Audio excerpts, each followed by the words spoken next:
Et coucou les belles âmes, alors cette fois-ci je voulais vous faire une petite vidéo complémentaire à ma vidéo, vous savez, sur le post avec l'orchidée, où je vous avais dit que je vous parlerai de mon rêve initiatique par rapport à cet éléphant que j'ai vu dans mon orchidée. Donc voilà, je vous fais la petite vidéo qui fait suite aussi à ma dernière vidéo qui vous parle de mon rêve où j'ai entendu cette chanson et qui ensuite m'a parlé pour la suite de de ce que je devais faire dans ma vie. C'est très intéressant et très important, justement, comme je vous le dis depuis plusieurs jours maintenant, de regarder tout ce qui nous entoure, tous les signes, les rêves, les lectures, etc. Parce que, en fait, mes lunettes, j'enlève les lunettes parce que ça fait bleu, c'est pas très joli les rayons violets, alors j'ai la flamme violette dans les yeux. Ça protège des écrans, mais ça fait pas très joli. Donc voilà, j'étais en train de vous dire que je vous disais aussi de regarder vos rêves notamment, et parfois on ne se souvient pas toujours de nos rêves, tout dépend à quel moment ils ont lieu dans notre nuit. Moi je m'en souviens plus, c'est si je me réveille la nuit, alors à ce moment-là je les note, parce qu'après si je me rendors je m'en souviens plus, ou bien si c'est le matin avant de me réveiller. Mais sinon c'est vrai que c'est un peu plus compliqué à se souvenir de ses rêves. Mais quoi qu'il en soit, quand vous vous rappelez de vos rêves, regardez la symbolique, regardez de quoi il vous parle.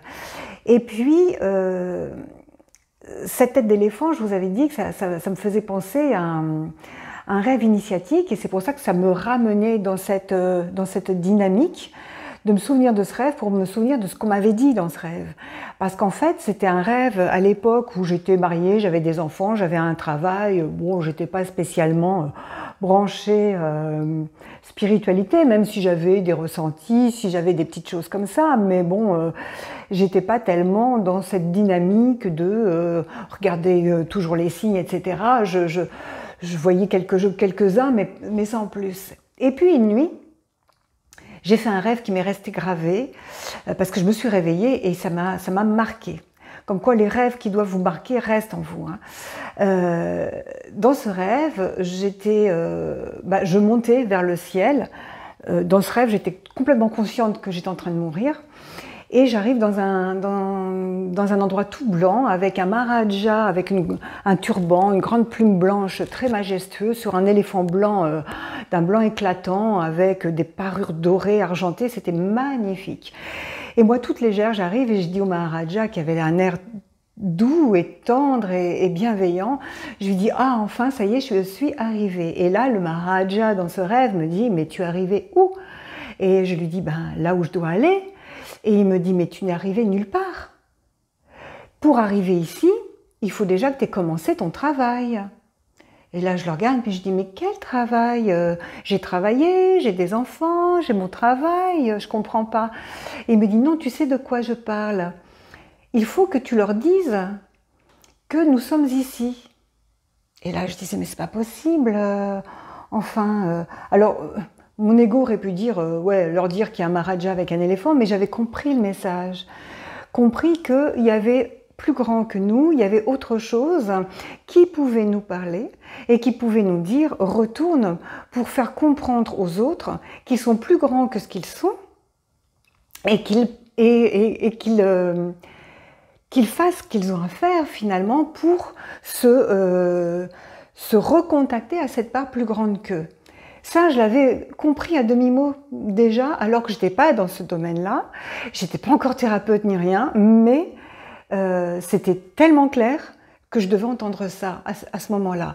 Et c'est que bien des années après, parce qu'après ça, bon, je me suis souvenu de mon rêve, je ne l'ai pas noté ni rien, mais alors je peux vous le décrire encore 20 ans après, pas 20 ans, mais pas loin, 15 ans après, vraiment, comment ça s'est passé. Et tout de suite après, je m'étais fait un tirage des runes.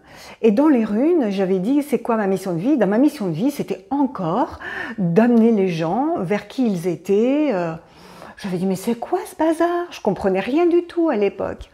Et puis finalement, j'ai eu plus tard un état de mort imminente, où j'ai vu la réalité de la vie et de la mort, où après j'ai eu un état d'éveil dans le multidimensionnel, et du coup tout ça m'a fait comprendre ce rêve, ce message.